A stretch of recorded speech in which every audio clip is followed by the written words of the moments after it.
अपने समय पे, योगेश जी अपने समय पे, प्लीज सर रिक्वेस्ट कर रही हूँ, प्लीज सर, आपको किसी की बात नहीं समझ में आएगी, please sir, please Yogesh ji please. Sanjay ji अपनी बात को पूरा करेंगे, संजय जी जल्दी। 40 मिनट में खत्म कर रहा हूँ। देखिए, दोनों पार्टी का उदय ही ऐसे हुआ था कि विरोध में, किसी विरोध में, और बाला साहब ठाकरे ने हिंदुत्व का जो बीड़ा उठाया था, वो राम मंदिर के जब आंदोलन चलने लगा था 96, 97 में जब बात चलने लगी थी, उसके बाद बुरा उठाया था कि उनके पास विकल्प नहीं बचे थे। आज चाहे एमएनएस हो, राज ठाकरे साहब 2007-2008 में इनकी व्यक्तित्व देख लीजिए, कितने विधायक, 20 से 25 विधायक होते थे, आज शून्य पे पहुंच चुके हैं। कई राजनीतिक जमीन दोनों भाइयों की खत्म हो चुकी है और दोनों भाई स्ट्रगल कर रहे हैं। जहां तक बात हो रही थी गंगा जी की, अरे भाई जाके आप देख लीजिए, हरिद्वार का पानी भी हमारे घर में और ऋषिकेश का भी पानी हमारे घर में। जिस व्यक्ति को पता नहीं दोनों में दूर गया कितना, वो गंगा जी पे बात कर रहा है। अरे आप वोट की राजनीति करो, सेकुलर राजनीति करो, कोई बुराई नहीं है।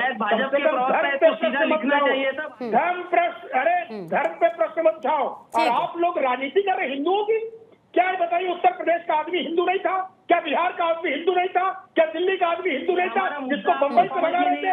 ठीक है संजय जी, ठीक है, एक सेकंड संजय जी इसके बाद योगेश जी प्लीज रुकिए, योगेश जी महाराष्ट्र में आना ही न पड़े। ठीक, अरे क्यों? ये हमारा कहना था, आपको समझ में नहीं आया तो शायद वो आपकी सोच का प्रॉब्लम है, हमारा प्रॉब्लम नहीं है। ठीक है, हर बड़ा आदमी आउटसाइडर, हमारा सीधा कहना था, उत्तर प्रदेश और बिहार का इतना विकास करो कि किसी को भी अपना घर बार छोड़ के, अपने माता पिता को छोड़ के महाराष्ट्र में न आना पड़े।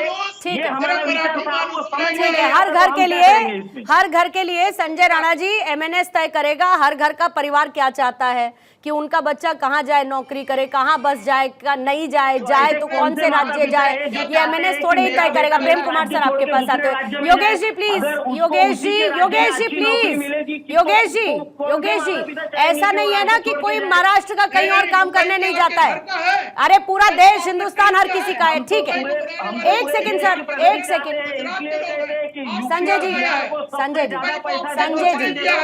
अपनी प्रगति कर ले। ठीक है योगेश जी प्लीज। वहाँ के बच्चे अपने माता पिता के पास रहे, उनके साथ रहे। संजय जी प्लीज, खत्म कर दिया। ये पार्टी पूंजीवादियों की पार्टी है, इन पे क्या बात करेंगे?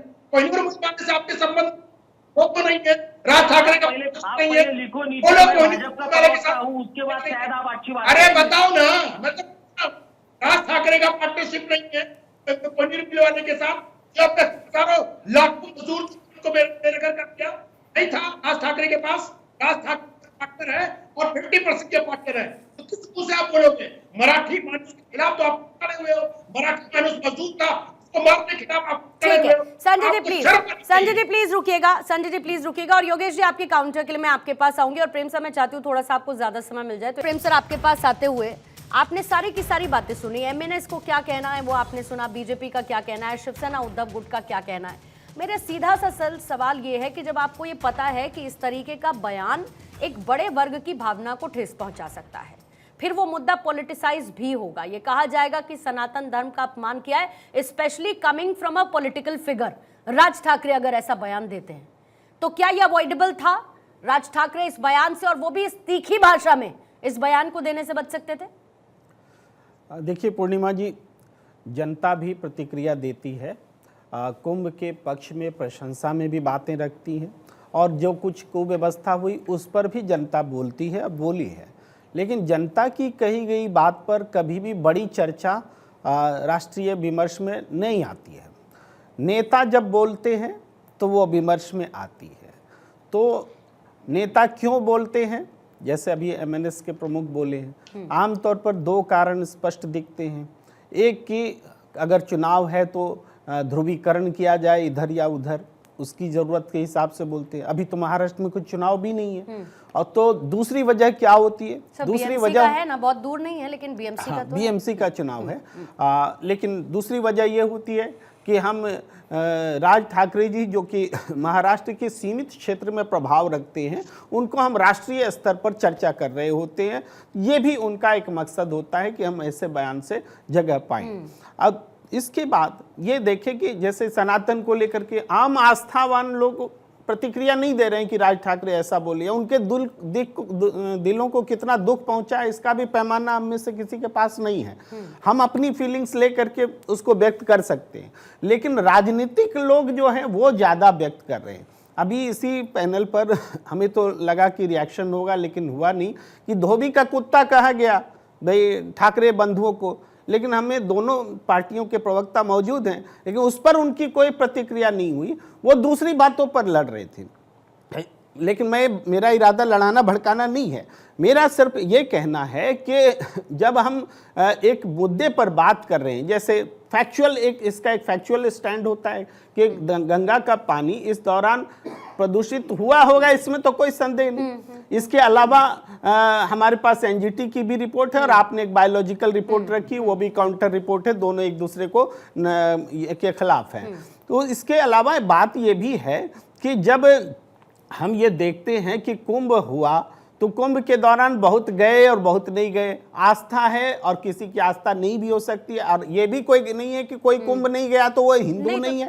अगर ऐसा है, हाँ, ऐसा भी नहीं है कि जो कुंभ नहीं गया वो हिंदू नहीं है, ये भी नहीं है। हम अपने यहाँ पत्थर को पूजे, लिंग को पूजे, नास्तिक रहे, आस्तिक रहे, फिर भी हिंदू धर्म हमें अपने धर्म से निकालता नहीं है। हम आलोचना करें तब भी नहीं निकालता है। हमारी आस्थाएं इतनी आसानी से आहत भी नहीं होती है। ये पॉलिटिकल स्कोर करने के लिए कहा गया बयान है, कोई आस्था को चोट पहुंचाने या कुछ किसी और से नहीं। हम चर्चा में कैसे आए, हम कैसे राजनीति में कोई पोजीशन बनाए, इसका बयान होता है। ये है, मेरे ख्याल से इतनी टिप्पणी काफी है। लेकिन आपने अभी जब हम इनको पूजे, आपने जब कहा कि लिंग को पूजे, तो बस शिवलिंग को पूजा जाता है, ये बस जोड़ना चाहती थी मैं प्रेम सर, क्योंकि उसके लिए भी आस्था और प्रगट आस्था हर किसी के मन में है। और शिवलिंग को पूजा जाता है, पत्थर को पूजा जाता है, मूर्त को पूजा जाता है। और फिर मैंने शुरू में कहा, जाकी रही भावना जैसे जिसके मन में जो आए वो उसको वैसा देखता, समझता और बताता है। वापस से एक बार जरा विजय जी आपके पास आना चाहूंगी, फिर उसके बाद योगेश जी और संजय जी का काउंटर भी साथ में लेना चाहूंगी। विजय जी, फिर एक बार इस बात पर आते हुए कि हम हर बार, और ऐसा नहीं है कि शायद राज ठाकरे वो पहले व्यक्ति हों या अंतिम व्यक्ति हों जिन्होंने महाकुंभ को लेकर सवाल उठा दिए। एनजीटी की रिपोर्ट जब आई और वाकई में उसको लेकर बहुत कुछ नहीं कहा गया। दूसरी रिपोर्ट का जिक्र मैंने भी किया, वो उसकी काउंटर रिपोर्ट है जो प्रेम सर ने कहा, जो फेयरली इनफ भी है कि जब आप दोनों रिपोर्ट की बात करेंगे तो इस पर काम किया जा सकता है। लेकिन क्या हम इस मुद्दे से अपनी सिलेक्टिव पॉलिटिक्स को चूज करने की बजाय, अगर इसमें सुधार का कोई स्कोप है, अगर वाकई में सफाई स्वच्छता में कोई कमी है, हम उस पर ज्यादा फोकस नहीं करें तो बेटर नहीं होगा? या हम राजनीति का वो मुद्दा उठा लें जिसपे हमें मौका मिल जाएगा किसी को घेरने का? देखिए पूर्णिमा जी, यहाँ घेरने की बात नहीं है। अभी प्रेम कुमार जी ने बात रखी, मैं इनकी बात से बिल्कुल सहमत नहीं हूँ। इन्होंने कहा कि आप व्यवस्था पे सवाल उठाइए। अरे तो व्यवस्था पे सवाल उठाइए, गंगा जल के ऊपर क्यों उठाते हो आप सवाल? कहते वहां खुजली हो रही थी, औरतें नहा रहे थे, आदमी नहाते हैं भाई, वो तो पानी बह जाता है। वो तो अभी मेरे से पहले बोलने वाले वक्ताओं ने बता ही दिया। तो आपको क्या बताना चाहते हो? सनातन धर्म को गाली देकर आप राष्ट्रीय राजनीति मानना चाहते हो? क्या राष्ट्रीय राजनीति मानने का एक यही जरिया है कि सनातन को गाली दो और राष्ट्रीय राजनीति में आ जाओ, सुर्खियों में आ जाओ? प्रेम कुमार जी, ये बात बिल्कुल गलत है। अरे भाई, किसी की आस्था का ख्याल रखिए, आपको नहीं जाना मत जाइए। किसने कहा आपको? नहीं, यही तो उन्होंने भी कहा, ठीक है। यही तो विजय जी उन्होंने भी कहा। सबमिशन देता हूं, हाँ, देखिए नहीं, भारतीय जनता पार्टी सुन लीजिए सर, आप ही बोलिएगा, एक लाइन सिर्फ सुन लीजिए। विजय जी सुनिए, विजय जी सर आप ही बोलिएगा, सिर्फ हम करें। आप कह रहे हैं ठीक है, सनातन का अपमान भी नहीं होना चाहिए, सनातन का राजनीतिक इस्तेमाल भी नहीं होना चाहिए। ये आरोप तो सबसे ज्यादा आप ही की पार्टी पर लगते हैं भाई, सबसे आप धर्म का इस्तेमाल हमेशा राजनीति के लिए करते रहे। बस इतना ही कहना था, बोलिएगा विजय। प्रेम कुमार जी, हमने कभी धर्म की इस तरह से राजनीति नहीं की। हमने कभी ना इस्लाम को गाली दी, ना किसी और धर्म को गाली दी। हम तो ये कहते हैं सबका साथ सबका विकास। अगर हमारी कोई योजना आती है, कल्याणकारी योजना आती है, तो उसमें हम धर्म देखते ही नहीं है। कहो तो मैं आपको आंकड़े रख देता हूँ, वो विषांतर हो जाएगा। हम कहीं धर्म की, लेकिन जो ये तुष्टीकरण की राजनीति करते हैं उनको धर्म की राजनीति नजर आती है। जो ये कहते हैं कि संसाधनों पर सबसे पहला हक मुस्लिमों का है, वो उनको नजर आता है इस तरह की बातें करना। हमारा नहीं है। हमारे लिए तो कोई भी है, अंतिम पंक्ति में खड़ा हुआ व्यक्ति हमारे लिए नंबर 1 है। जिस तरह से हमने माना गांव को फर्स्ट गांव घोषित किया, तो प्रेम कुमार जी, हम धर्म की राजनीति नहीं करते। धर्म की राजनीति वो करते हैं जो औरंगजेब क्लब में शामिल है। जो फातिया पढ़ते हैं औरंगजेब की कब्र पे जाके, जो मुख्तार अंसारी के वहां जाके फातिया पढ़ते हैं, तो मैं उन बातों पे नहीं जाना चाहता।